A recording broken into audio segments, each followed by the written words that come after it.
I sacrificed 22 years of my life taking care of my daughter as a single father because her mother couldn't care less. 2 years back, she came back into my daughter's life and stole her away from me. My daughter cut me off completely after being influenced by her mother. She came back crying to me because she got pregnant, and her mother kicked her out of the house when she ran out of money that I gave her. AITA for refusing to talk to her anymore? I raised my 24-year-old daughter on my own. I had my daughter when I was very young. I was 19, her mom broke up with me and said she doesn't want to be responsible for a child, and I had her full custody. My ex gave up her rights to her daughter and left who knows where. It was really hard for me to raise her and take care of her. Thankfully, my sister and my mom helped me taking care of her when I was working. But still, it was hard for me taking care of my daughter, working and doing chores and other stuff all on my own. For her, I even sacrificed dating or marriage. I didn't want my daughter to have a stepmom or anything like that. My daughter's and her mom's relation started flourishing 2 years ago. Her mom visited me and said she wanted to talk to her daughter. I didn't want to allow her, but I thought my daughter needs to know about her mom. They have gotten closer and hang out a lot. I didn't have a problem with that, but 10 months ago, my daughter said she wants to go live with her mom. I refused. I told her it's better she just stays with me and visit her mom every day if she wants. But my daughter didn't listen to me. She said she's an adult and can do whatever she wants. I tried explaining and told her repeatedly that my ex is not a good person, but my daughter didn't listen to me. After she left, I wasn't in contact with my daughter for all these months. I tried, but she would deny meeting me and always tell me she's busy or other excuses, and we only talk to each other on the phone. But 5 days ago, my daughter visited me, and she was crying. I was angry at her for ignoring me for all this time, but I took her in, she hugged me right away, and after a while she told me the truth. She told me that she's pregnant, and her mom kicked her out after she ran out of money I gave her. I was so shocked, because I didn't even know my daughter had a boyfriend. But now my daughter is pregnant? I love my daughter very much, even if she has betrayed me. I couldn't just deny her entry to my house. I let her in. She is staying with me once again, but I do not talk to her. She told me she found out that she's pregnant a month ago, and after she told her mom, she was kicked out after a lot of taunting for days, and her ex-BF doesn't want to take care of her child, so she needs my legal help. I told her I will help her with everything, but do not talk to me. I said I did everything for you, sacrificed everything for you, but you didn't even come back to your home or meet your father even once. I haven't been talking to my daughter. Ever since she came back. She, on the other hand, is depressed and suddenly turned back into a 9-year-old. She would randomly hug me and come to my side to sleep. And while sleeping, she hugs me and cry, and I feel like she wants her father's comfort, so I hug her back and let her sleep. My daughter begs me to talk to her and says that she needs her father, but I think I should punish my daughter for just abandoning me. That's why I'm giving her silent treatment, though I will help her with everything else. Am I wrong for being upset with my daughter? My disabled husband doesn't work and keeps stealing my money and give it to his parents, so I cut him off from my finances. Now he is accusing me, saying that I don't want to see his parents happy. AITA? We've been together for over 9 years, and until this year, the thought of separating our finances never even crossed my mind. I'm generally frugal, and he's more of a spender. In the beginning, it didn't bother me, as we had 2 incomes. And even though we weren't rich, life was comfortable. His family often borrowed money from us, and they rarely paid it back. Personally, I don't lend money to anyone, not even family, but I never stopped him from doing it. A few years into our marriage, my husband was in a serious accident, and since then, he hasn't been able to work. As a result, I became the sole breadwinner. Recently, after 4 long years, he was finally approved for disability benefits. During those years, our savings were depleted, and we were on the brink of losing everything. Our debts kept piling up, and there was nothing I could do about it. When he finally received a back payment for the entire time he'd been waiting for disability benefits, I asked him for just one thing: to pay off his car loan, for which I had already paid over $45,000 in the last few years, and maybe save some of the money. He did neither of these things. Instead, he blew through the cash, lent $8,000 to his family, and didn't contribute a cent to our debts. Meanwhile, I had managed to save a bit from my salary, but it wasn't much. My plan was to save enough to pay off some of our debts. He knew I was saving for this purpose. About a month ago, I noticed that $600 had disappeared from our savings account. I asked him what happened, and he admitted he lent it to his parents. I asked when they'd pay it back because I needed it soon for bills, and he replied that he didn't know when they'd be able to. I was furious, not just because of the money, but because he didn't ask me. We didn't discuss it. He acted behind my back, knowing I'd be mad and would have said no. We had a huge fight, and I hoped that after that, he'd stop. But he didn't. Yesterday I checked our account and saw another $900 missing. Again, it went to his parents. I'm beyond angry. I told him that I was done with his parents. I'll pay half of the bills, buy groceries, and that's it. If he wants to give all his disability payments to his parents, fine, but I'm not going to work 60 hours a week just for him to give our money away. So, AITA for going to the bank, withdrawing all the money I had saved, and opening a new account that he has no access to?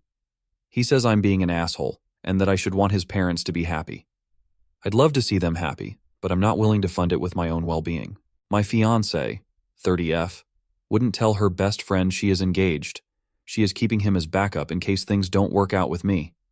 When she refused to tell him, I broke off the engagement. AITA, my now ex-fiancée, 30F, and me, M27, got engaged 3 weeks ago. We've been dating for 5 years, and I finally got the money to give her the wedding she wanted. Well, 3 days ago we were discussing our guest list, and I asked if she wanted to invite her best friend. Let's call him James, M30. James lives in another state, but since they were friends for 10 years, I thought I could even pay for his travel expenses, since it would be great to have her best friend at the wedding. She denied, saying that it would take a lot of work to bring him, and she wanted to be a family event. Countless times she mentioned that James was like family to her, so I insisted. She got annoyed and said, I didn't even told him we were engaged. That took me by surprise. I tried to ask why, but she started stonewalling me, and I left her alone. After a couple of hours, I tried to ask her again why she haven't told him we were engaged, and she still refused to tell me, and I admit my insecurity got the better of me. In the past, James had confessed he had feelings for her, which she turned down and basically friend-zoned him. But by the way she told me, it always sounded like she had him as a backup, something not only me but her exes realized. She married him online. They always made they WoW characters look like a couple, like wearing the same clothes and shit like that. When she had a fight with her exes, he was always there for her, and etc.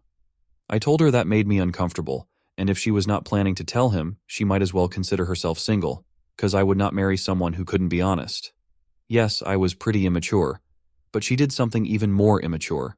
She texted him while showing me her phone something like, hey, just so you know, I was engaged but not anymore, and send it to him. I told her to pack her things and leave my house. Ever since she left, she has been calling me, but I refused to answer. My mom called me, because she apparently called my mom, and said that I was an asshole for ending things for such a ridiculous thing. I let my girlfriend and her 4 sisters live in my house for free. I bought my nephew a car for his 16th birthday, and now my girlfriend is flipping out demanding that I treat her sisters and my nephews equally. I told her they are your parents' responsibility, not mine. Is my relationship over? AITA? I, 31M, inherited my parents' house and became the guardian of my 2 nephews, 16M and 12M, about 7 years ago. Before he died, my dad was in the middle of renovating the basement for each nephew to have a large bedroom with their own bathroom. To honor my dad, I finished the renovation, and each of my nephews have their own room and bathroom with the specs my dad had made. He was an architect. About this time, I graduated from law school. I was having a tough time finding a job, so I decided to start my own firm. It has worked out very well for me financially, so I get to spoil my nephews a fair bit. But they are good kids, respectful, courteous, and great students. 3 years ago, I met a woman. Her family is a train wreck. She has no relationship with extended family because they were involved in this extremely conservative religious church cult. Her parents escaped, but are not equipped at parenting. They had 5 daughters, my GF, 26F, and her sisters, 16F, 14F, 10F, 8F. My GF and I talked about moving in together and did so 2 years ago. A little over a year ago, she approached me about moving in her sisters. Her parents are still the legal parents of the sisters, but they cannot hold down jobs, etc. My nephews and I discussed about the sisters moving in. They agreed, but only if they get their rooms and bathrooms. I said, absolutely, and told my GF. This meant the four sisters would share two small bedrooms and a small bathroom. The living arrangement has been rough. The girls are on top of each other and constantly bickering. My GF has asked if we could have two of her sisters share one of the basement bathrooms. I said no. My GF makes less than a tenth of what I do. My GF and I split groceries and utilities, but I pay for all the other shared expenses. Other than paying for standard living expenses, I do not pay for many things for the girls. My perspective is that is for their parents and/or my girlfriend to do. I do buy things for my nephews like concert tickets, video game systems, movie tickets, etc. This came to a head recently because my oldest nephew and GF's oldest sister have birthdays only about a month apart. For GF's sister's 16th birthday, I bought her some makeup and a nice purse. It was about $100 total. My nephew wanted to take his girlfriend to a Taylor Swift concert. I got him 2 concert tickets to go in about a month. I also bought him a car. My GF's sister felt some type of way. She is a Swiftie and hates my nephew's girlfriend. They go to the same school. After his birthday, my GF called me an AH. She said she was tired of me favoring my nephews, and it needs to change. I told her that my nephews are my responsibility, her sisters are not. I bought her sister a nice gift, but I am not going to treat them like my nephews. Friend group is divided, so trying to get perspective here. AITA, my self-centered, golden child sister, ruined my career. When she got fired, I let her stay in my house rent-free. She hid my laptop before an important meeting because I refused to party with her due to work. I missed my deadline, project got scrapped, and my promotion was declined. When I yelled at her, my parents are telling me to apologize to their golden child.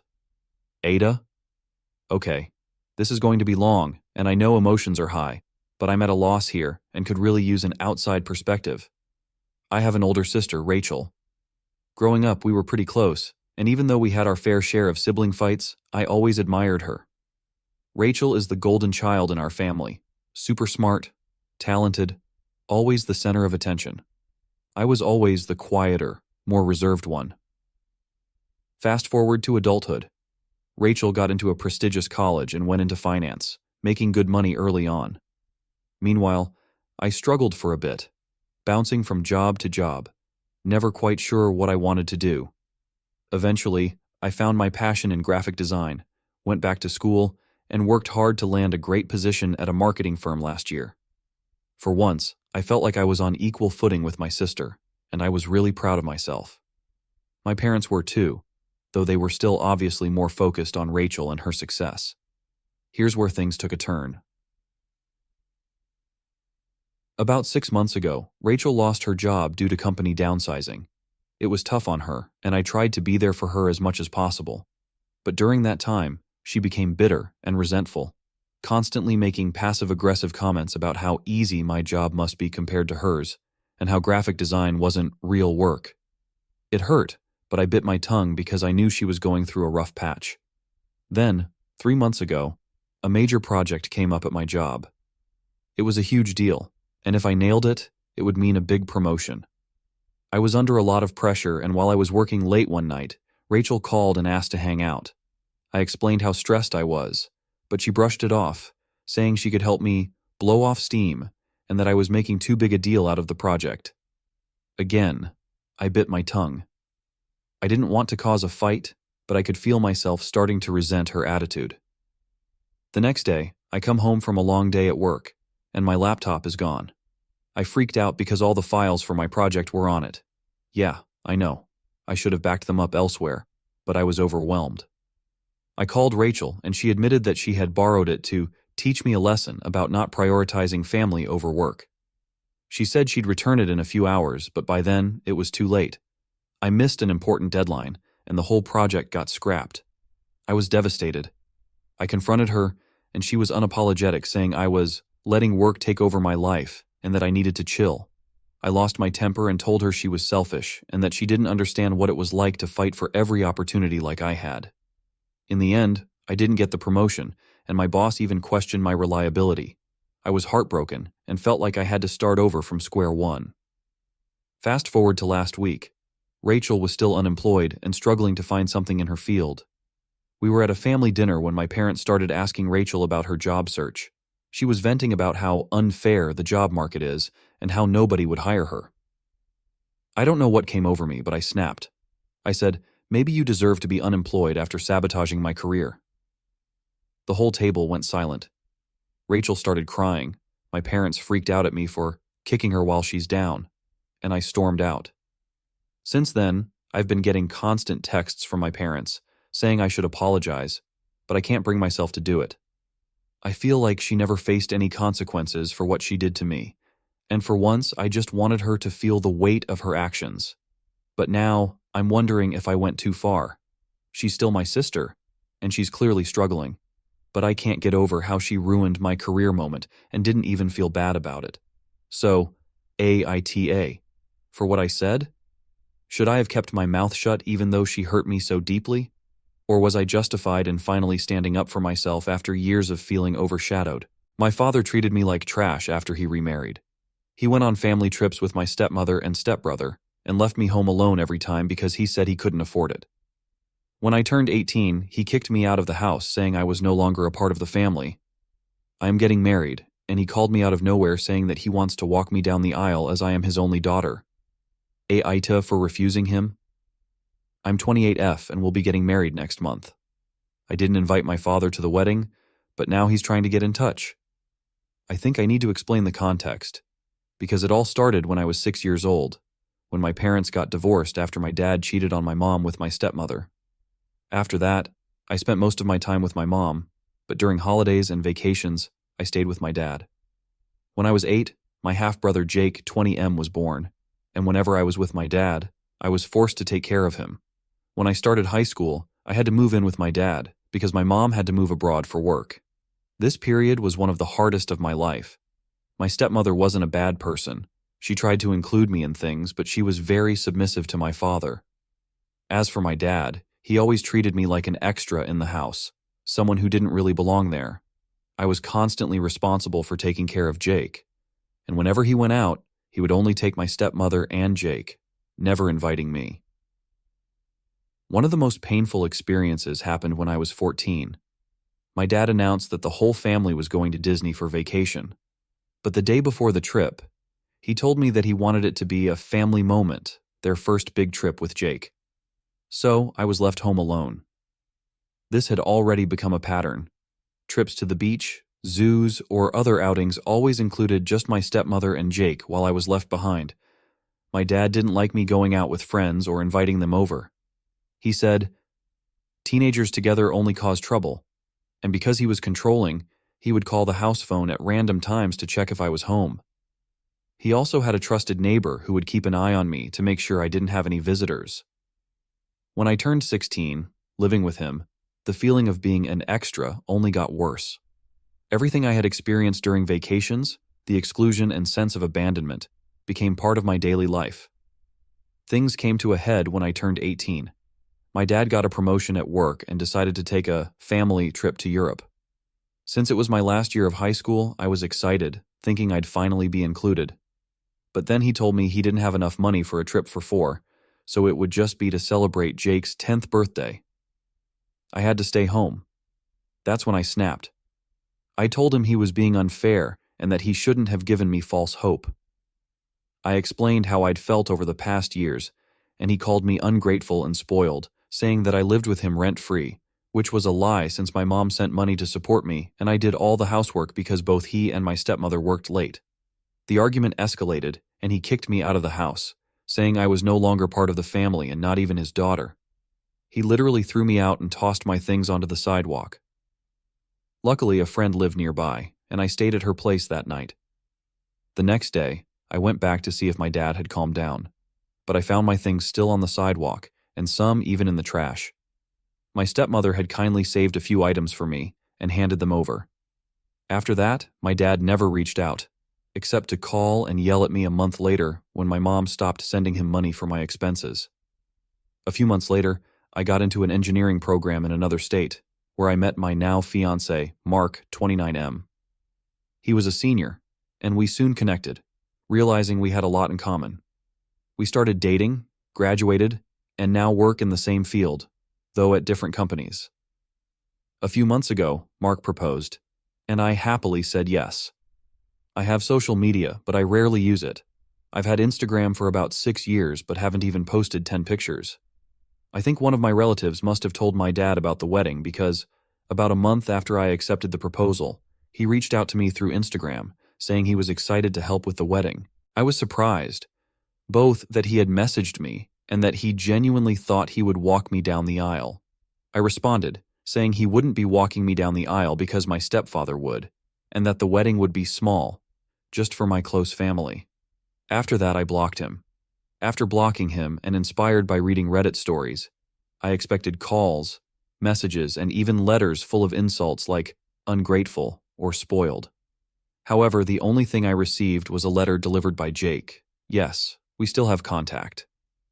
In the letter, my father expressed how sorry he was.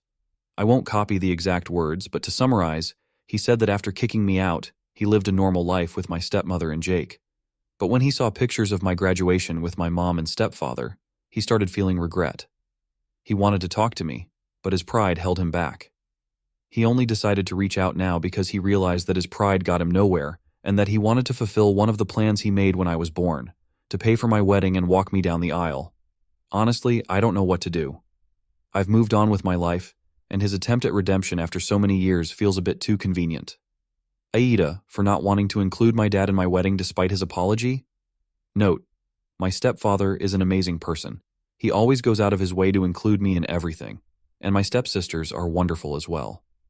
When he found out that my father hadn't taken me to Disney, he planned a trip for the next holiday and took me, along with my mother and sisters.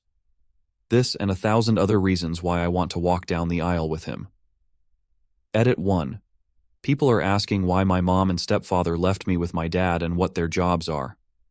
My mom works as a programmer and managed to get a job abroad. She thought it was best to accept it, especially since she wanted to save up a good amount of money to cover college expenses and for the future. My stepfather is a researcher and was doing his postdoctoral work at the time. The first person to talk to me was my older sister, stepsister. 2 days after I was kicked out, she came to see me and even stayed for a few days, which I can barely remember because I was just crying. But I didn't move in with her because she lives in another state, and I was almost done with classes and final exams. So my friend and bridesmaid let me stay at her house. Her parents helped me gather my things and even set up the guest room for me. My parents demanded that my golden child sister walk down the aisle in a wedding dress before me at my own wedding.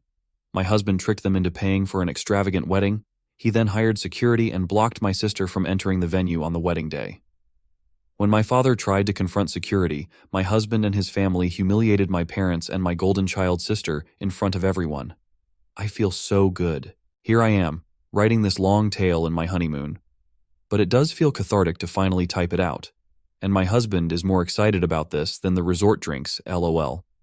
Anyway, this is a throwaway because I don't have a Reddit account, and my husband, the Reddit fanatic, said he doesn't want this associated with his main. As to why the Reddit guy isn't the one writing this, it's because he said, since it's my family, I should be the one with the honor of posting the story. But he is looking over my shoulder to help out. So, I think first it's necessary to give some background, to explain how this behavior reached this level, and why our responses were as they were. It's a long read, I apologize. So, ever since I could remember, my parents loved my sister more. I don't mean in subtle ways either. If my sister accused me of something, they'd believe it and punish me. If I accused her, they wouldn't believe. Even if there was undeniable proof, they'd still give her a lesser punishment and try to find a way to scold me in tandem. My birthday cake had to be a flavor she wanted. Hers did not, and my parents always denied knowing I didn't like that type of cake. They always bought her a bit more than for me. We went to where she wanted, even if it was an event that should be about me. My sister grew up spoiled and didn't like me, just used me as a punching bag. But at first she mostly ignored me, but then it got really bad when we were young teens. I'm not sure what the cause and effect are, but she found herself with no friends and her behavior got worse. Did her friends move? Did they ditch her because she was mean? I don't know. Because we were never close and my parents loved to boast about her achievements but never ever mentioned any issues. Whereas with me, they loved to bring out any flaws of mine constantly as teasing material. I only knew she had none because we went to the same school, and I noticed her no longer walking around with people. Anyway, she had no friends. I did. I used to be decently popular. My sister realized that, and suddenly I stopped being the occasional punching bag to a hated person she needed to take down at all times. She started accusing me of more stuff. She accused my friends of more stuff. My parents stopped allowing me to hang out with anyone, the excuses ranging from, "They're not good people according to your sister," to, "Why are you trying to leave us? Why can't you be like your sister and enjoy family time?" What saved me from complete isolation was extended family.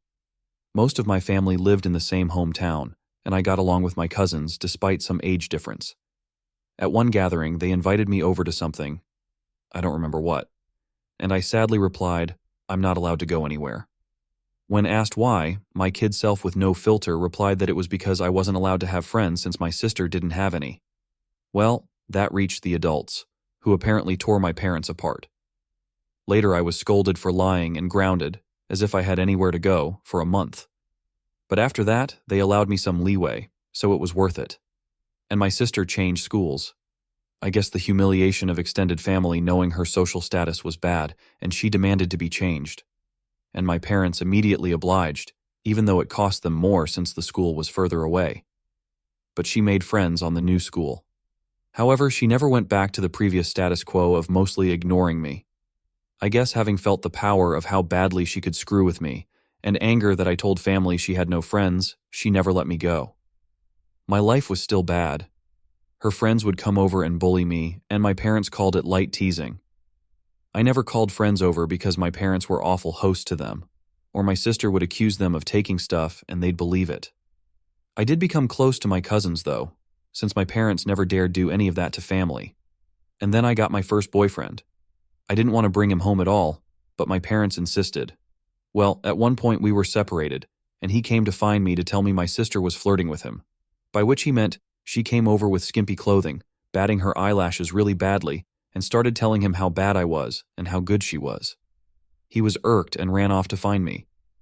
Of course, my sister told my parents a different tale, that my BF had instead tried to flirt with her, but she naturally refused since how could she do that to me? Guess who my parents believed? Now, my boyfriend wasn't perfect, but I immediately believed him, for a mean reason. But remember that back then I was a teen and suffering from the unfair bad treatment. I was very resentful and moody, and now hated my sister as much as she hated me. With that disclaimer out of the way, let's talk about looks. I hadn't mentioned them yet because they weren't relevant. My parents are overweight, and since they liked showing love via food, giving you more food, buying treats, etc., my sister is also overweight, whereas I am not. In fact, I've always been kind of skinny, because punishment often included no treats or snacks. Obviously, weight isn't what matters, personality is. But my sister even then was already rude and spoiled. Even her flirting attempts were bad because she never learned to work for anything, since she could demand, and my parents would deliver. Added to that the fact that she didn't look like some sexy model, even my self-conscious teen self didn't believe my BF would try and cheat on me with her. Anyway, my parents prohibited me from dating such a horrible boy. I did try to keep going in secret, but it was hard, and the relationship ended. I did get another, but again my sister accused him of flirting with her when he refused her advances. Again, my parents believed her. I tried pointing out how this happened again, but they decided that meant I was incapable of making good choices and kept picking bad boyfriends. The relationship couldn't handle the Romeo-Juliet situation and fizzled out again. I would eventually get called a slut in high school, as I was fine with making out with boys and such, but refused to have relationships. Thankfully, it never got back to my sister or parents. My sister did bring one boyfriend home during all this time. He was paraded with pride, and my parents spent every second telling me how good he was, and why couldn't I be like my sister and find myself someone like that? Until he stopped showing up, and suddenly he was conniving bastard that tricked my sister. Oh well. And the unequal treatment continued at this time. She had more spending money, her curfews were much better than mine, she was free to go anywhere at any time while I couldn't. If I pointed it out, my parents would say it's because she's older, but when I reached that age, I still didn't have the same treatment she had, and when pointed out, they'd deny they ever said that or claim it was because I couldn't be trusted like she was, using my sister's accusations against my BF and friends as proof of my bad judgment. Time goes by, and it's time for my sister to graduate. She was accepted into a college, not a very well-regarded one, and she had no scholarship or anything. Again, Because only her achievements were told to me, I don't know which colleges she even tried for, so I can't say how badly she was rejected.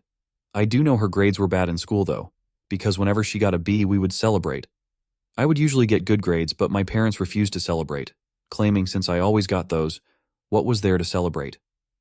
My parents, naturally, made a lot of fanfare and told her they'd pay for everything. I was relieved she'd be going away, not that it made my life any easier.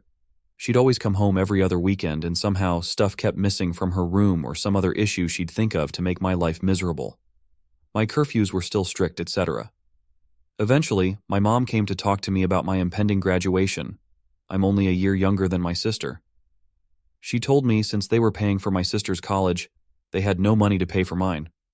So it would be better for me to start working immediately after graduation and waiting until my sister finished university to see if they could afford something for me. Oh, and if I decided to stay at home, I'd have to pay for all my stuff, part of the bills, and rent. I pointed out I could get student loans. Mom said yes, except no. That is because they were so caring towards me, and I had such bad judgment. They would decide if a college was worth my getting in debt or not.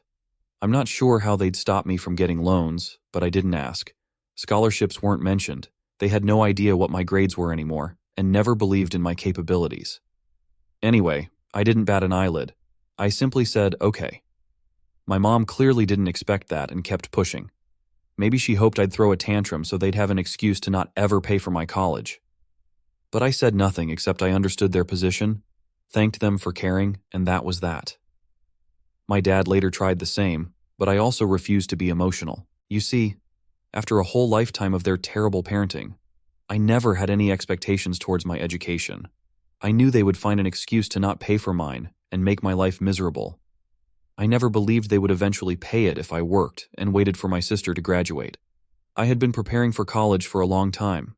I could barely go out, my friendships were slim, so I had a lot of time to study. And study I did, because I saw college as my only chance to be free. Well, the time came and I worked my ass off and got a scholarship. Not to anywhere like Ivy League or anything like law or medical school, but it was a good enough course, in a decent college, with a full scholarship. Knowing my sister would hate it and try to stop me via parents, I put my achievement in social media at the same time I told them. Even forced myself to thank them in the post. Now they couldn't forbid me from going, as they'd have to explain to family why not. Initially, they were even a little proud and boasting about it. And then I guess my sister got to them, and they changed gears and even asked me if I was sure I wanted to go. They let slip my sister wasn't doing well in college, and since she was smarter and had better judgment than me, I'd suffer worse. I obviously stuck to my guns. They weren't happy but couldn't do anything. College was my savior. I started being happy. I still contacted my parents and visited on holidays and such, but since they refused to pay for anything, I could excuse not going a lot due to money. During this time, I avoided introducing any man to them. And my sister stopped going to college. I know she didn't graduate because, again, they'd have made a fanfare about it. Moved back home, paying no bills or rent, but it's different, my parents said, and started working at the same company as my mom, obviously thanks to my mom pulling strings. This was all sold to me as a source of pride. Oh well, almost there I promise. I met my husband around this time. You know those people that say that, if I was in X situation, I'd have done something? My husband is the type that really does. I'm the person that is meek and a doormat in any situation, and then can't sleep at night wishing I had done something, had thought of something witty to say, etc. I'm the person that can't help but cry when I'm angry. My husband is the guy that claps back immediately. He loves drama, in that he loves to resolve it. He's the guy that if he doesn't immediately reply to a slight, you better start worrying because he won't forgive and forget. He's just stewing something worse for revenge. He's the one that wanted me to post here. And wanted to post on a nuclear revenge board too, but decided what we did wasn't nuclear. People were baffled I got together with him. But just because I was incapable, thanks to my upbringing probably, of acting like him, it didn't mean I didn't like it. I love that my husband does what I can't, and he treats people well as long as they do the same to him. When we discussed marriage, we decided we didn't care much about the ceremony due to our budget, as we'd rather spend on a dream trip to Europe for our honeymoon. As for where to do it, Since his family was spread out and mine was still mostly concentrated in my hometown, we decided to do it there. We weren't living too far off either, so we could take some long trips during the weekends to manage stuff. Plus, there was some work flexibility, so we could stay in my hometown for a bit too if needed. We sent out the engagement announcement and the save the date for a few months later. Well, at this point, my parents naturally demanded they meet my man. I wanted to grow a spine and refuse, but was having a hard time. The distance had made me think maybe my parents weren't so bad. Well, my husband looked like I canceled Christmas when I told him I would at least ensure they were never alone with him. See, he had been getting ready for this. He even bought a high-quality recorder he could hide in a pocket to record it all. He was stoked, thinking of all the ways he could refuse my sister's advances, insult her, and then spread the recording of her attempts to my family. So, off he went alone and excited to meet them, and came back later euphoric. Babe, you won't believe the awful shit they wanted. Babe, we can fuck them over so bad. There's so many possibilities. I was confused and wanted to hear the recording, but he, smartly, told me it was better to listen to him first, or else I'd misunderstand him. Well, he went there, and instead of the flirting, my parents and my sister sat him down. After some grumbling about not being okay with him, my judgment, etc., they proclaimed they were willing to pay for my wedding on one condition. My sister would walk down the aisle on my wedding first, in a wedding dress. Their excuses were that it wasn't okay for a younger sister to marry first, so it was only fair if my sister had at least the experience of it.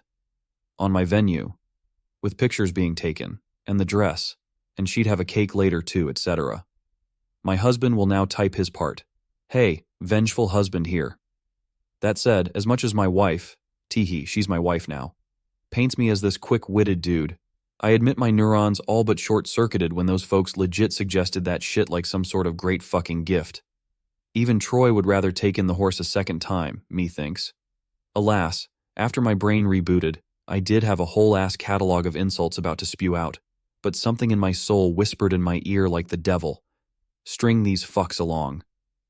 So I said I needed to think, see how my wife, back then fiancé, would react, and then ran out of there before I could give away my nefarious plans. Back to me, the wife. So, my husband sincerely recounted how my parents wanted even my wedding to be about my sister, with a grin on his face, and had the recording to prove it. I was shocked. The distance had softened how bad they treated me, and I thought even they wouldn't go so far. Thankfully, my husband insisting on the angle of revenge helped me not go to a bad headspace. We had a blast thinking up ways to screw them over this, from ridiculously outlandish to what we thought was feasible. We then called his much more level-headed brother when we decided on a plan. It involved having 2 venue addresses, giving them the wrong one, etc. Well, level-headed brother scolded us for it. While he acknowledged he would never be able to convince us from retaliation, he at least showed us something like that would be hard to pull off. Some of our other ideas were also at danger of getting sued, so we eventually settled for the most benign plan. Act like we agreed, but then hire security and don't let her in. Obviously, if that was all, it wouldn't be pro-revenge. The rest is all mostly my husband. By he wants me to do the honors, so here goes. Just important to mention, everything he did was previously discussed with me, and were our mutual ideas. He went back to my parents, said he probed and thought I wouldn't be down with it. However, he didn't see the issue and, not wanting family to fall apart, would be down to helping them do it. He pointed out I don't like conflict, so if I was surprised with it, I might not throw a tantrum in front of all the people. On the other hand, marriage is a big thing, so who knew if I'd lash out? Thus, he suggested a compromise. They'd help pay for stuff. This way, I would feel even more pressure to not say anything, as not only would we be public, well, with our families there, but I'd be grateful to the help they gave and that'd mollify me. He said my parents looked surprised by my grown sister starting skipping with joy. Literally so, like a kid. So it was accepted. Important. My husband also claimed that due to some bad judgment in boyfriends in the past, these words were all my idea and I'm so proud of using their words against then LOL, I was distrustful and controlling and liked to check his phone and stuff to ensure he wasn't cheating on me. As such, it was imperative that nothing of this plan was ever put in any writing. For any discussion pertaining to my sister walking down the aisle before me, he'd go over to their house to talk. And so began the months of deception, where my parents and sister thought they were tricking me, and my husband and I were milking them. How? Well, rather than pay for the wedding than lay low, of course my parents wanted input in everything. Some stuff that meant a lot to me, the songs and color palette, my husband would convince them to let it go to keep me in line. But since we never really cared for the ceremony to begin with, everything else was game, or so they thought. What we did was thus. We'd go, say, to check the drink and menu options. We'd then accept the lowest or second lowest priced option. My husband would then secretly take my sister there to also try it out, then sigh and say it's a pity we don't want to abuse my parents' goodwill so we wouldn't get the best options. Cue my sister demanding my parents pay for the best. My parents would then tell me not to worry and they'd pay for the most expensive. Same was done with photographer. It's not what he said, but my husband and I agreed that if he dared leave me, I should say that to make him look the worst possible. As for the tears, I wish I could say it was just my stellar acting. But no. Despite everything, a part of me didn't think he'd go as far as abandon me there. That the sister thing wasn't true, but an elaborate joke. I don't know. I was hurt, still am, so I was sincerely trying not to cry. The friend then loudly went, "What did he mean by it shouldn't be you?" So that as many people as possible could hear and spread it, then went, "I will go and check," and ran off. We decided to do this to make her create hell with the security and stop my dad from coming back and stopping the ceremony or something. At some point, my mom also left. At this point, my husband's dad quickly ran over and took my arm. He'd been forewarned he might need to. Watching him run desperately to me helped me smile. I walked down the aisle to whispers as people discussed what happened. Some apparently left to check too. When I reached my husband, though, all was well. He made me feel better joking. My sad face was so real I deserved an Oscar. And don't worry, he'd rake them over the coals for what they did lol. We got married without a hitch. My parents didn't come back. I did notice a lot of people leaving then coming back during the party, but no one dared tell me what was happening. Someone did come and whisper in my husband's ear and he went out. He came back after a while with a thunderous expression, but whispered in my ear he needed to go hide somewhere before he broke character and started smiling lol. Well, what happened is it worked. The following is the summed account from friends, family, the security guy, and my husband that I received afterwards. My sister did arrive in a wedding dress. The security refused to let her in. Per our agreement, he claimed she must be in the wrong venue because there was already a bride. And yes, we tipped him really well as promised. My dad went there and tried threatening him with police, claiming he never heard of him, so he couldn't be working there. The security agreed to the police, since he was hired by us and doing his job. My dad realized by then it'd be too late and tried to demand he let my sister in. At this point, the friend came over, started shouting and insulting my sister and asking what was going on, basically stalling. My mom soon came and eventually other people. At this point, the wedding plan was bust. All my parents could do now is damage control, as everyone that learned about it was aghast they'd try and pull it and screaming and berating them. The three naturally said it wasn't a secret and threw my husband under the bus. At this point, my husband was summoned. When he came over, he put on his best look of confusion and denied. To quote him, gaslight, gatekeep, girl boss lol. He denied having ever agreed to something so ridiculous. When they insisted he did, he demanded proof, and of course, they couldn't produce any. All text exchanges they could produce were about normal wedding decisions. My sister was scream-crying and apparently sat on the floor kicking her legs like a kid. My dad looked like he'd beat my husband, but security and other people held him back. Of course, they said they had no proof because my husband told them not to text. My husband laughed and said, "Wow, how convenient, huh?" Then again repeated, "Why would he ever agree to something so fucked up?" Tore them a new one about being awful parents, then said he wasn't going to let their stupid plans and lying get in the way of his wedding and went back to me. No one believed them. The venue had cameras, but they refused to show me the recording as that was only for security purposes. But some people filmed parts of it. Watching my parents and sister get ripped apart by any and everyone that came out to check the drama was delicious.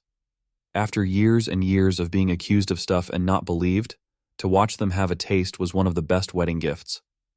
My mother was crying. My dad kept changing from purple to white.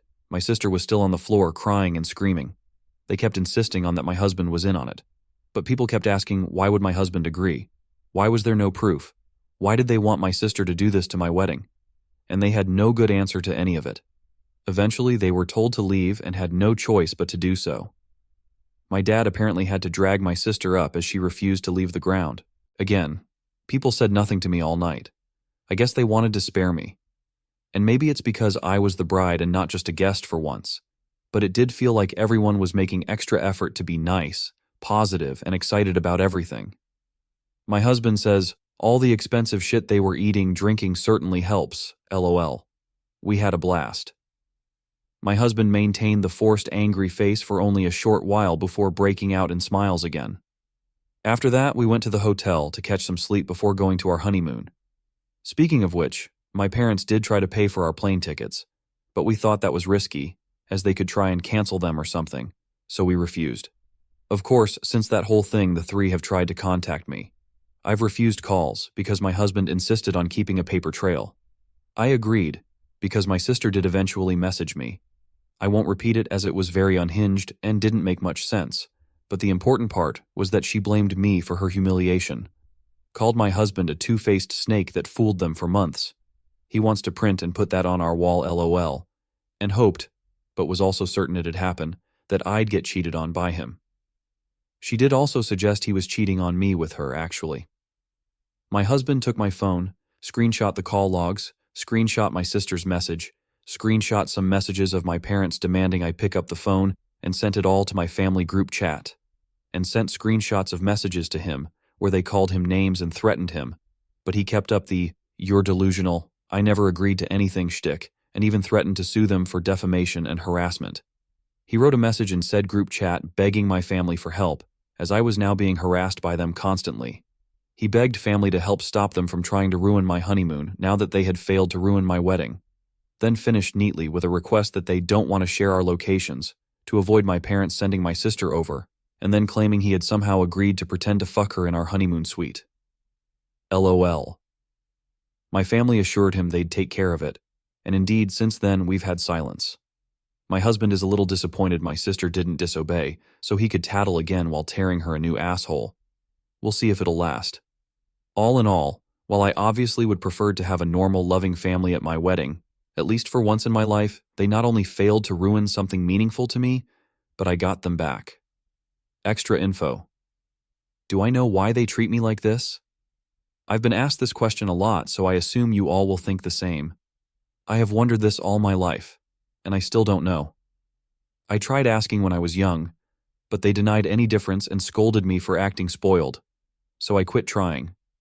I've thought of many possibilities, but based on my observations, I think it's this.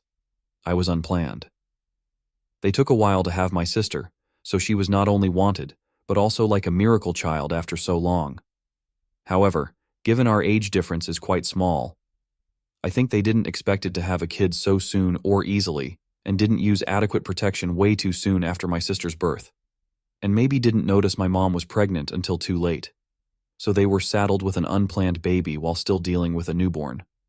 And they're not that well off, so having the extra expense likely didn't help. So they resented me. But that's my conjecture.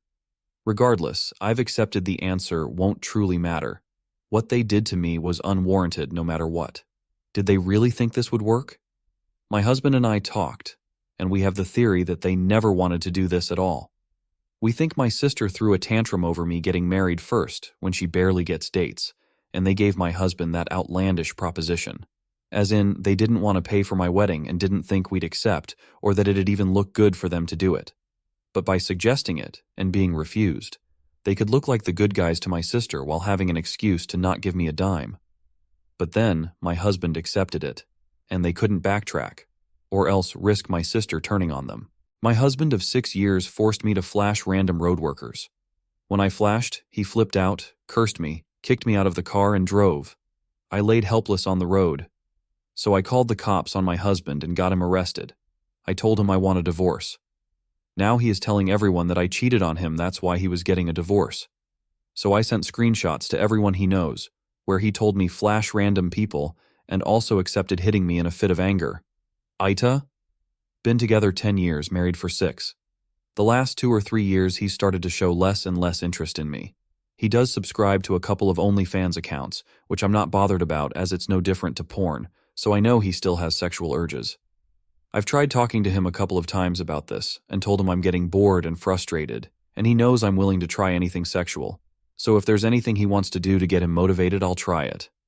He just says duly noted and carries on with his day, which is frustrating. A few nights ago, we had friends round for tea, and we got onto the subject of commutes and roadworks, with them saying how their commute has more than doubled due to a road they use having roadworks. Carol, the wife of the couple, then says, "We've found a way to make it more entertaining though, haven't we?" To her husband, and they both started laughing. She then tells us that the roadworks are about 3 miles long, with the groups of workers spread out to maybe 7 or 8 groups, and they are normally going 10 to 15 miles per hour. So when they get near one of the groups, he beeps and she flashes them and they all cheer. I couldn't believe it as they seem so straight-laced. That night when they left, my husband was saying how brave it is of them and that we should do it the next morning. I asked if he's sure. This is a man who didn't like when I posted a bikini pic on Facebook, and he said yes, and we even had sex that night for the first time in months, and he initiated for the first time in years. The next morning we were both of work, and as soon as he woke up, he mentioned me flashing. I asked if he's sure and it wasn't just horny talk. And what if the men don't want to be flashed? He said he's sure, and all men want to be flashed. We drive to the road and we see a group of workmen, and my husband gets all giddy and says, "Are you ready?" I say yes, and he says, "Now," and beeps his horn, and I lift my top up, and they all cheer. We are going about 10 miles per hour when suddenly he slams his brakes on and tells me to get out. I was in shock. His face is red with anger and he's shouting, "Get out, you effing slag." I start crying and he's leaning over me, opening my car door, and then takes off my seatbelt and starts pushing me out. The cars behind are beeping as he's stopped traffic and he's yelling at the top of his voice. By now the workers have heard the commotion and 2 of them are rushing over to help. I turn to look at them and I do. He pushes me really hard and the top half of my body falls out the car and I put my hands down. One of the workers is screaming at my husband and starts trying to open his door. The other worker is by me and quickly drags me out the car. He told me afterwards he saw my husband put the car in gear and thought he was going to drive off with me hanging out the car. My husband just left me. I was still only wearing a vest top and pajama shorts and my slippers as he'd wanted to rush out and do this. My phone was in his car and I didn't have any house keys. One of the workers took his jacket off and wrapped me up in that. They took me to a cabin that was their canteen and put the heater on and made me a cup of tea. I was so embarrassed. This lot had seen my boobs and then seen me getting abused and then fell out of a car and then rescued me all in the space of 30 seconds.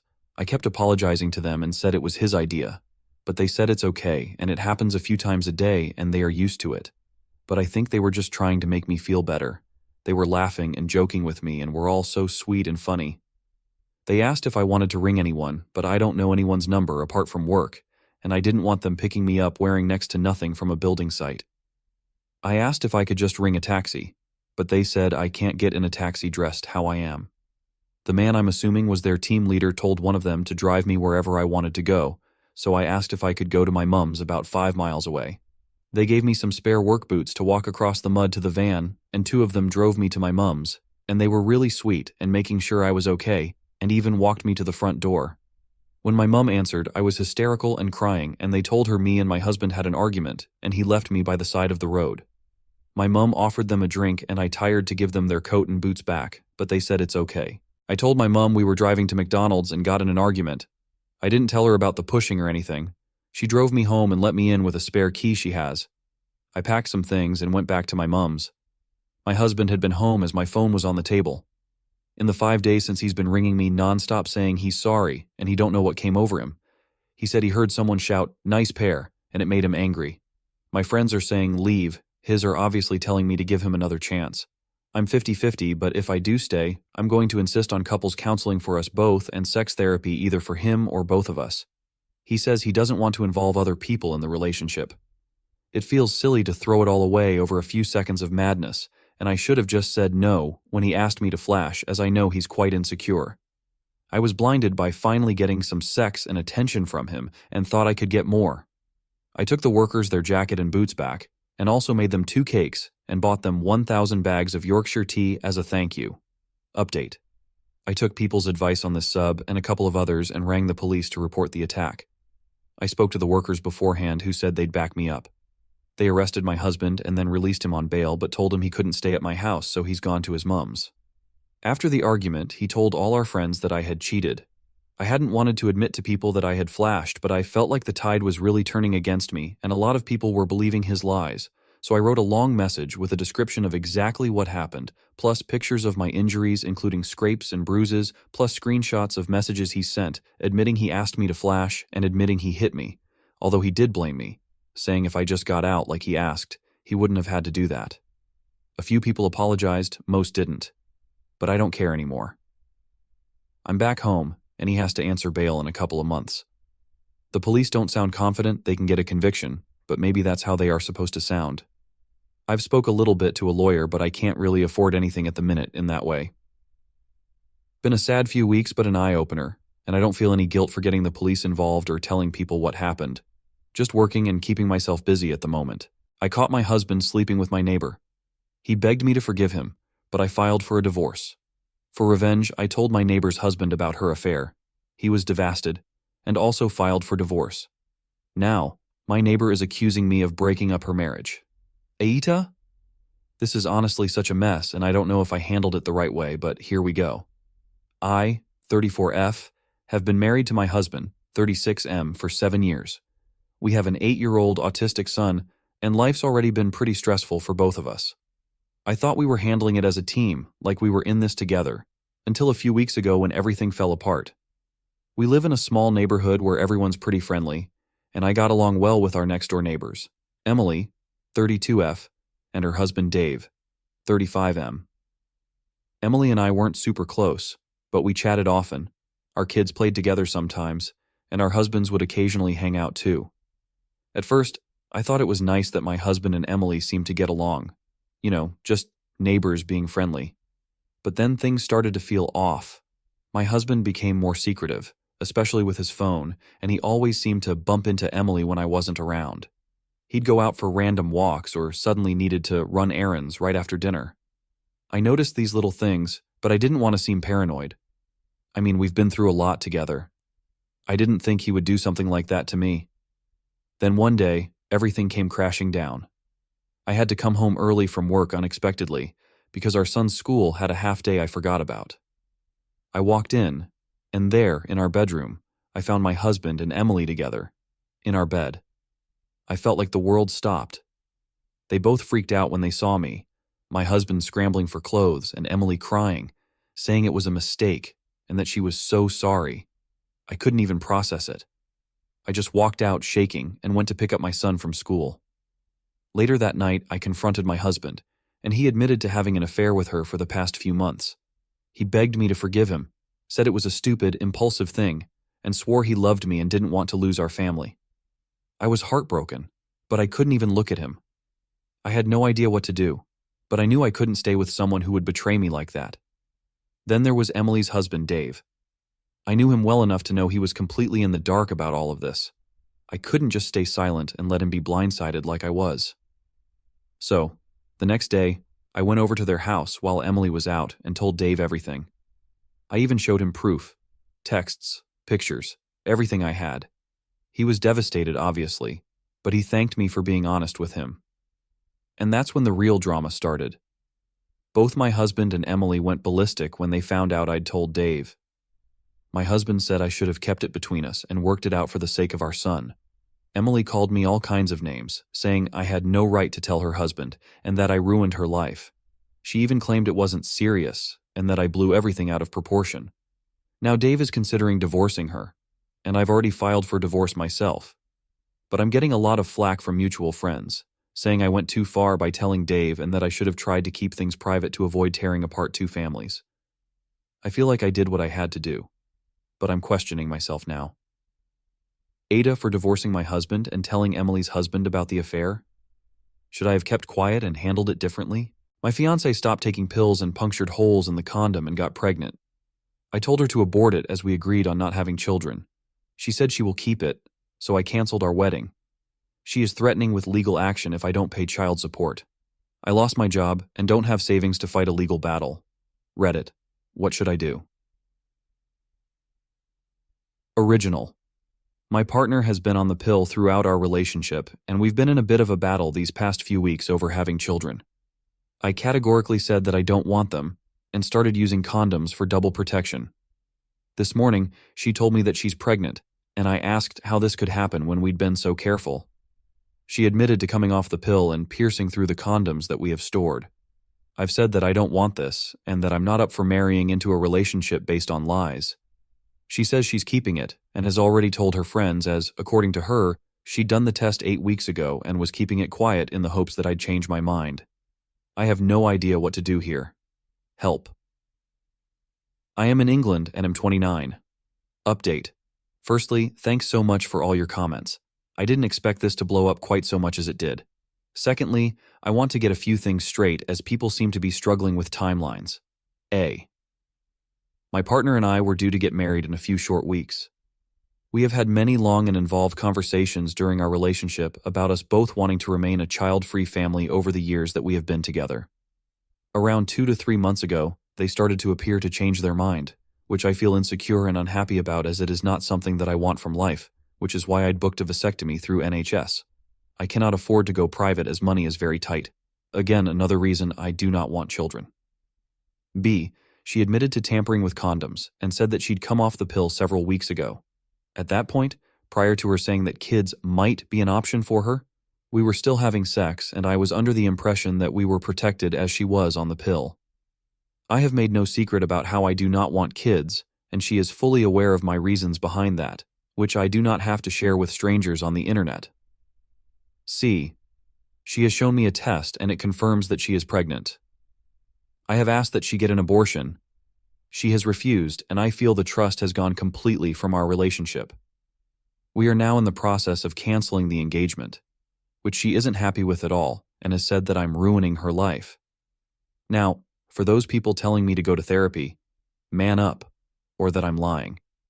It's great that you disagree with me, but I'd never tell you to attend therapy if your worldview differed to mine, that I should be at fault, after my partner has lied to me, apparently for months, and that I'm a liar. Here's a few other things for you. No, I do not like kids, and I don't like entitled parents. I see it the same as disliking dogs, cats, or birds. That is my opinion. Not for everyone, and not all people have to tolerate your madness. My disinterest and lack of care towards them is one of the many reasons why it would be idiotic for me to be a father. Those calling bullshit on the 21-plus wedding venue thing are just wrong. It's a stipulation of the venue we chose, nothing more and nothing less. The plane thing happened several years ago. The smoking area fiasco occurred over a year ago. Colleagues bringing their newborns into work is a continued pain and just really gets my goat, just like some people don't like Susan to eat her tuna mayo baguette. It shows a complete and utter lack of etiquette and thought by parents who are coming out in their droves to tell me how wrong I am about their decision. We'll provide updates as and when I get through all the comments. Be kind, people. Update 2. I spoke to a lawyer earlier today who has advised that as we are not married, that I won't automatically be added to the birth certificate. Woohoo. My ex-partner can still claim that I'm the biological father, but without my consent to a DNA test is unlikely to be able to prove it, unless it is ordered by the court. But as I've been coerced into this, my lawyer thinks ex-partner and family will back down as I have evidence. The lawyer advised that I don't waive my parental rights yet, as it would indicate that I still believe the fetus could be mine. So, I just have to bide my time and leave the country till this all blows over. The lawyer also suggested that I go self-employed but didn't divulge the specifics. My ex-partner has admitted to coming off birth control and piercing the condoms, which she said she'd done around 3 months ago as she knew I was due a vasectomy early next week and thought I'd change my mind. She has refused to have an abortion, which is her right, and I've refused any involvement. Has anyone been through this before and managed not to pay out? I think I've got a pretty good case. Update 3. My ex-partner is going to keep the baby. She wants me to be involved in her life and says she doesn't want to lose me over something like this. A life-changing, unwanted event? Yeah, sure, haha. I have said that I will be having nothing to do with this mistake. and that all responsibility now lies with her and her family. She has been blocked from using any form of mobile communication with me, and I have now been sent 3 letters by her to my parents' house. The last letter included a scan of the embryo and a note requesting that I submit a DNA sample. The scan has confirmed that she is 13 to 14 weeks pregnant, which means that she kept this hidden for a good chunk of time. She has said that she will not have an abortion, as this is what she always wanted, and that she will be taking me to court if I don't offer to help. The more time that goes on, the more she makes this an awful situation, the more I hate her. I refused the DNA test and sent her screenshots, on my lawyer's advice, of the conversation where she admitted to coming off the pill and piercing condoms in an attempt to get pregnant. She has now gone quiet until this morning. She is pursuing legal action against me, my family, and is looking for a private arrangement of child support. The amount she wants for this bag of cells is triple the recommended amount via the government, and is one of the reasons she is trying to get me to admit that it's my DNA in that embryo so that can keep me. I have just lost my job. I have no savings. This is going to ruin me, my life, and the only way out that I can think of is just to run off a cliff and hope for the best. I hate this. Update 4. My ex's parents have now got involved and have lumbered me with a court-ordered DNA test, or the option to lay child support and have no involvement. I have dug my heels in and said that everything she has done will constitute involvement from the police, and am trying to avoid legal battles as I have no money or means to support myself right now, let alone a child I never ever wanted. My parents are now asking me to reconsider my position, and I want scream every time they bring it up as they're trying to find a positive, and have said it might be the best thing to ever happen to me, and it makes me physically sick every time I think about my life being ruined over someone else's deception. I cannot sleep. I cannot focus. I'm so scared. I have now had a vasectomy. Please tell me in the comments what actions can I take. My sister is trying to steal my husband after rejecting him in high school. My sister divorced her husband after she caught him cheating. She got nothing due to prenup, has no job, and ended up living with our mother. She frequently visits our house, flirts with my husband like walking in front of him in a towel, wearing nothing while sleeping and leaving the door open. My husband likes the attention and does nothing about it. My mother said that it would have been better if my sister married my husband and not me. What do you think about it? I am upset at my mom and my sister because of something my mother said, but everyone around me feels I am overreacting. Please be brutally honest in telling me if I am being insecure or if my mom and my husband are wrong in this. Let me give you a bit of backstory. My husband James, 34, M and I, 29F, were neighbors growing up. My sister, Fran, 34F, was in the same grade as my husband growing up. Everyone knew my sister in school because she is very smart and beautiful. James had a huge crush on her and all of us knew about it. He asked her out for senior prom and Fran shot him down, in front of the whole school.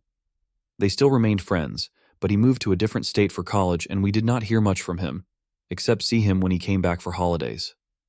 James and I were never friends growing up, since I was in middle school when this happened. In fact, I was much younger than both of them, and they would actively avoid me or involving me in their hangouts and activities. I went to a good college and got my first job in the same city as James. My mom suggested I should contact James, since I did not know anyone there. We became friends, and 3 years later we got married. We both have high-paying jobs and love our life. We moved back to our hometown during COVID as James's mom had health issues, and our jobs allowed us to work remotely. Fran also had a pretty good life. She married when she was 23, and her husband was pretty well off. 2 years ago, Fran discovered that he was cheating on her for almost the entire duration of their marriage with multiple partners, and she decided to break things off. Fran moved back with my mom. Fran had not worked for the entire duration of their marriage and was expecting to gain significant alimony from the divorce. However, due to complications regarding prenup, she barely got anything and is struggling financially. She got a job but is barely able to afford her own place and continues living with my mom. James and I were very supportive of her during the whole process. Since James and Fran were friends growing up, they both have a special bond. They have their inside jokes and stories, and I sometimes feel like a third wheel when we all meet. However, James keeps his distance and has never given me any reason to believe that he has lingering feelings for her. Fran, on the other hand, constantly visits us, like 2 to 3 times a week, and ends up staying for dinner and sleeping in our guest room. I don't mind her coming over, but I do not like the fact that she talks more to James than with me. Also, she always comes over when I am not at home, and I often find them sitting next to each other on sofa and watching TV when I get home. It sort of reminds me of my childhood where I was locked out of our basement when Fran had friends over, and I would feel left out. Fran is also too comfortable around James and walks around the house in just a towel after her shower when James is around, or sleep in her underwear in guest room without locking the door. I have voiced my concerns to her, but she says that we are family, and she does not care. I have also voiced my concerns to James, and he does make efforts now to explain stories and inside jokes if Fran makes them. The main issue happened this weekend. I was hanging out with my mom and Fran last weekend, and Fran was recollecting stories about how James would do her homework and do chores for her growing up. She said, "He was so much in love with me, and I felt guilty taking advantage of him." My mom jokingly said to her that I wish you had the wits to marry James than your loser husband, and you would have not been in this situation. Fran smiled after hearing that and nodded, but I was hurt by the comment. I protested to my mom that James is my husband, and I do not want her to make such comments about him. My mom doubled down and said that she feels like it because both James and I are high earners while Fran is struggling. So it would make sense if Fran was married to James, and I would be fine since I do not need James to support me financially. She kept on saying that it was a hypothetical and just wants both her daughters to be happy. I did not like those comments and told them to not speak like that about James and my marriage in general. Fran chimed in and told me that I should not take the comments so personally, and I am being too sensitive. However, I had a fight with both of them, and I left. When I came home and told James, he also sided with my mom and Fran and told me that her mom just made a harmless joke. I also raised the issue of Fran's behavior around our house, and he told me that this is between me and my sister, and he is not going to tell Fran about what she can or cannot wear in our house. However, I am just feeling really bad since the situation, and despite everyone apologizing to me, things just don't feel right. Am I wrong here in reacting the way I did, or does everyone else have a point? And I should be more secure about my relationship with James. My narcissist, controlling ex-girlfriend made my life hell. She made me cut off from all my female friends and tried to separate me from my mother. She kept threatening to break up with me every time I didn't agree with her. She told me she's done with me after she found a normal text with a girl. This was my final straw, so I rushed out angrily and decided to break up.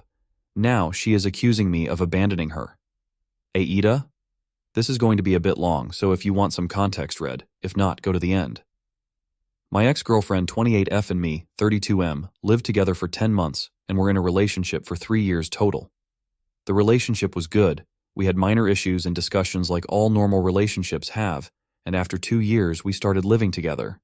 That's when some stuff started to not be minor issues, but extremely bad arguments that always ended in the same way. Not being talked about. First issue.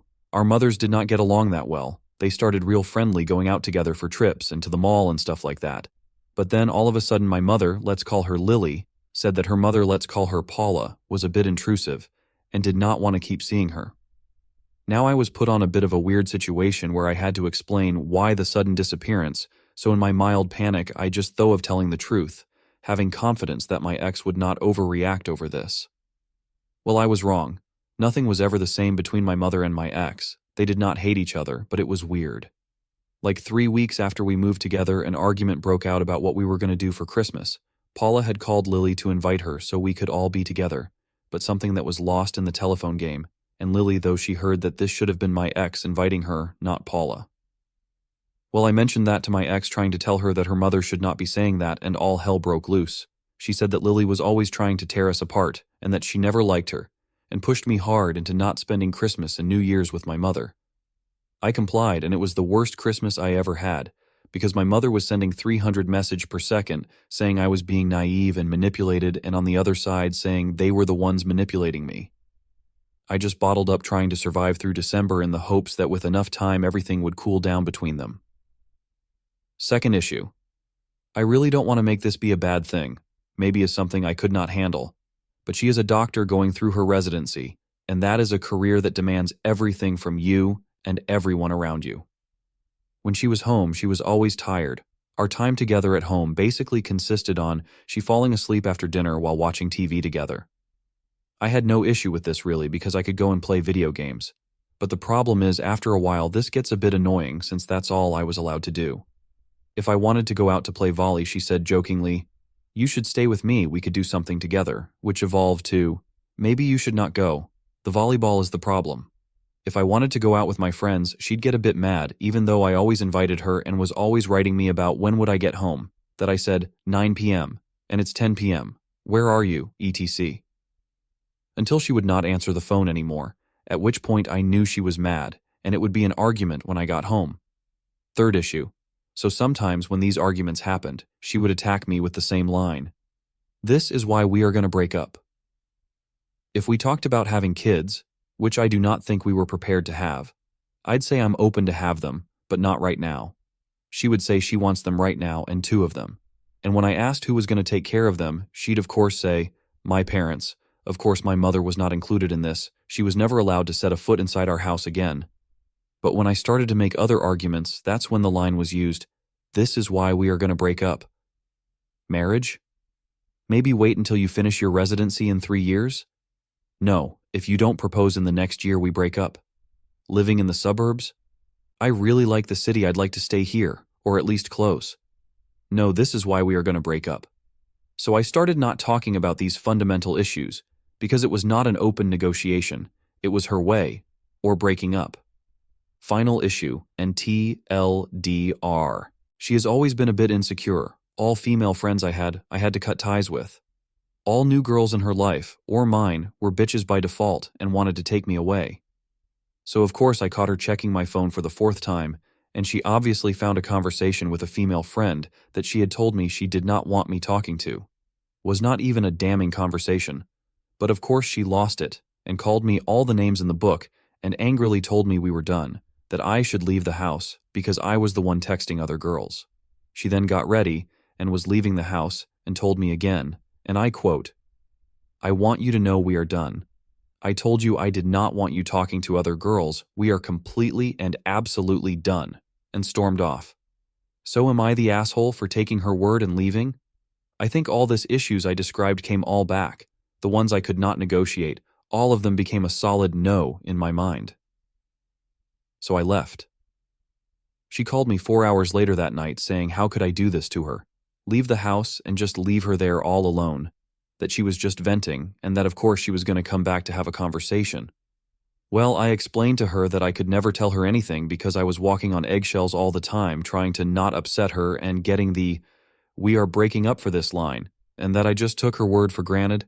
She said we were finished, and I assumed that was what she wanted. AITA? After my husband died, I did everything to support my children. I had saved some money to pay for my children's college. My daughter told me that she don't want to be with me anymore and that she will cut off all ties once she starts college. So I told her I'll not pay for her college. She's accusing me of controlling her using money. AITA? A bit of background. I 45F am a single mom of 2 kids, Ella 18F and Jake 16M. My husband died when the kids were young, and I've worked extremely hard to support them both emotionally and financially. My husband left behind a life insurance policy, and I've been saving part of that money for their college education. Since she was a little girl, Ella has always dreamed of going to a prestigious college. We've had many talks about how important education is, and I made sure she knew that the fund I was building for her and Jake was specifically for their education. I wasn't able to afford luxuries like vacations or new cars, but I wanted to make sure they wouldn't be burdened with student loans. Recently, though, things have become strained with Ella. She started dating a guy, Matt 19M, a few months ago, and I feel like her personality has completely changed since. She's become distant, rude, and dismissive of anything I say. She said hurtful things like I smother her or treat her like a child. I've tried giving her space, but last week, during a particularly bad argument, she said she was going no contact with me once she went to college and would never look back. I was devastated. After everything I sacrificed, to hear that she'd cut me out was heartbreaking. I didn't want to react out of emotion, so I waited a few days to cool off. But eventually, I made the decision that if she truly wanted nothing to do with me, then I wasn't going to fund her education. I told her if she's planning to go no contact with me after college, she should consider her fund off the table, and I'd split it between Jake and myself for other things. She exploded, calling me vindictive, manipulative, and selfish. She thinks I'm trying to control her by dangling the money over her head. I've talked to a few friends about this, and reactions have been mixed. Some say I'm within my rights because the money is mine, and I can do with it what I see fit. Others say that I'm punishing her for her feelings, and that I'm being controlling by using the money as leverage. So, AITA for taking back my daughter's college fund after she said she was going no contact with me? Update. First of all, I want to thank everyone who gave advice and genuinely tried to help. After going through the comments, I think the best thing I can do is try to talk things out with Ella. She's my daughter, and she always will be, and I will always be there for her if she wants me to. As for the money, I'm going to hold on to it for now until I have cleared up whether she is being abused or influenced by her boyfriend, but I won't spend it on Jake or myself. To those saying I must be abusive or controlling, I want to make it clear that I've never used the college fund to try to control her. The idea of withholding the money didn't even come up until she said she wanted to go no contact. Karen friend is guilt-tripping me for not paying for her wedding dress. She is accusing me of ruining her big day. Why should I pay for someone else's wedding dress? Reddit AITA. I 31F have a close friend, Sarah 30F, who I've known for years. She's always been the type of person who makes decisions without really thinking about how it affects others. Recently, she got engaged, and I was genuinely happy for her. I knew she'd been waiting for this moment forever. A couple of weeks ago, Sarah threw a small party to celebrate her engagement, and during the party, she stood up and made a speech.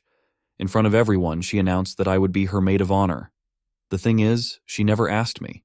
She just assumed I'd be okay with it. I was completely caught off guard. I have a demanding job, and I knew I wouldn't have the time or energy to give her wedding the attention it deserves. I didn't want to make a scene at the party, so I just smiled and went along with it in the moment. But a few days later, I sat down with Sarah and explained that I couldn't be her maid of honor. I told her I'm honored she thought of me, but I simply can't commit to it with everything I have going on. She didn't take it well. She got really upset and told me I was letting her down, and that as her best friend, it's my duty to be there for her. I felt terrible, but I stood my ground. Fast forward to last weekend. Sarah invited me to go dress shopping with her, and I thought it would be nice to spend some time together, so I agreed. We went to a few bridal shops, and at one of them, she found the dress of her dreams. The problem was, it was way over her budget. Out of nowhere, she turned to me and said, "Since you're not going to be paying for the bachelorette party or helping with the wedding, I figured you could cover the difference on the dress." I was shocked. I told her that I wasn't comfortable paying for her wedding dress, especially since she didn't even ask me to be her maid of honor in the first place. Sarah immediately got defensive and said I was being unsupportive and ruining her special moment. She stormed out of the shop, and now she's barely speaking to me. Some of our mutual friends are saying I should have just paid for the dress because it's her big day, and she's been really stressed. But I feel like this whole thing has been so unfair, and I'm tired of being guilted into things I never agreed to. So, AITA for refusing to pay for my friend's wedding dress after she announced I was her maid of honor without even asking? My fiancé cheated on me with my married, pregnant sister. On my wedding day, I exposed their affair by showing everyone their intimate texts and photos. His family cut ties with him, and he was fired after his boss witnessed the drama. My brother-in-law discovered his daughter was not his through a paternity test, divorced my sister, and left her broke due to a prenup. Now my family blames me for ruining her life. AITA. I 29F was preparing to marry the love of my life, or so I thought. Everything seemed perfect until I stumbled upon something that shattered my entire world. A series of messages on my fiancé's 31M phone. He had been having an affair with my sister 33F, and to make matters worse, she was pregnant. At first, I assumed it was her husband's child, but as I read further, I realized the betrayal went far deeper than I could have imagined. My sister and I were close growing up. I never thought she could do something like this, but the evidence was right there. Late-night texts, intimate conversations, even explicit pictures. My heart dropped, and I felt completely lost. How could the two people I trusted most betray me like this? I didn't confront them immediately. Instead, I spent days in agony, unsure of how to handle the situation. Should I cancel the wedding? Should I talk to them privately? Every time I looked at my wedding dress, I felt a mixture of anger, sadness, and humiliation. I couldn't believe this was happening to me just weeks before the most important day of my life. But then, something snapped in me. I wasn't going to let them ruin my life without facing any consequences. I decided to move forward with the wedding, but not in the way anyone expected. On the day of the wedding, as everyone was seated, waiting for the ceremony to begin, I stepped up to the mic. My heart was pounding, but I knew I had to go through with it. Instead of walking down the aisle, I signaled for a presentation to begin. What followed was a collection of flirty text messages, intimate photos of their affair projected onto a massive screen in front of all our family and friends. The room fell silent as everyone realized what was happening. My fiancé's face went pale, and my sister looked like she wanted to disappear. Among the guests was my fiancé's boss, who had come to celebrate our marriage but ended up witnessing this disaster. As if things couldn't get worse for them, my brother-in-law 36M decided to run a paternity test on their eldest daughter, who's 3 years old. It turns out she wasn't his biological child. He filed for divorce immediately, and because of their prenup, my sister was left with nothing. She lost her home, her husband, and her reputation, all in the span of a few weeks. Now she's back living with our parents, and they're furious with me. According to them, I should have handled the situation privately, without embarrassing the entire family. My sister has been reaching out, blaming me for her downfall and accusing me of destroying her life. She says I ruined her marriage and her relationship with our parents. My parents have sided with her, cutting me off completely. As for my ex-fiancé, his life fell apart too. His boss fired him, his family disowned him, and he's essentially been blacklisted by everyone who attended the wedding. He tried to spin the narrative by claiming I humiliated him unfairly, but the evidence was undeniable. Now he's blaming me for his ruined career, even though he's the one who caused all of this. I won't lie. There's a part of me that feels satisfied seeing them face the consequences of their actions. But another part of me wonders, did I go too far? Was it wrong to publicly expose them the way I did? Should I have kept it private and saved them the humiliation, or did they deserve everything that came their way? So, Reddit AITA for airing their dirty laundry in front of everyone on what should have been my wedding day? Or was I justified in making sure the truth came out? I never wanted kids, but my husband did. After I gave birth, he became distant and filed for divorce within a year, leaving me to care for our daughter. When I offered him full custody, he freaked out because he didn't want the responsibility either. Now, my ex-mother-in-law is shaming me into keeping my daughter and calling me a bad mother. AITA for wanting to give up my daughter when I never wanted her in the first place. I 31F have been together with my husband Alex, 33M for 7 years, married for 4 years. Alex was always really excited about the prospect of children from the beginning of our relationship. I was always on the fence. I've seen how hard single moms have it. I promised myself I'd never be in that position. Plus, I work as a software engineer. I love my career, and I didn't want to give it up to be a mom. After Alex and I got married, those fears went away. We were very much in love. I felt safe with him. I told him my fears, and he said all the right things to make them vanish. So we tried for a baby and had our daughter Ramona 2 years after we got married. The pregnancy and first year with the baby was extremely hard on me. I had multiple health problems during and after the pregnancy that were life-threatening and altered my body permanently. I was disabled and nearly died once in the 6 months after I gave birth, and during this time my husband grew distant and became angry frequently when we'd speak. I spent a lot of time in and out of the hospital and was unable to work, so a lot of the baby care went to him during this time.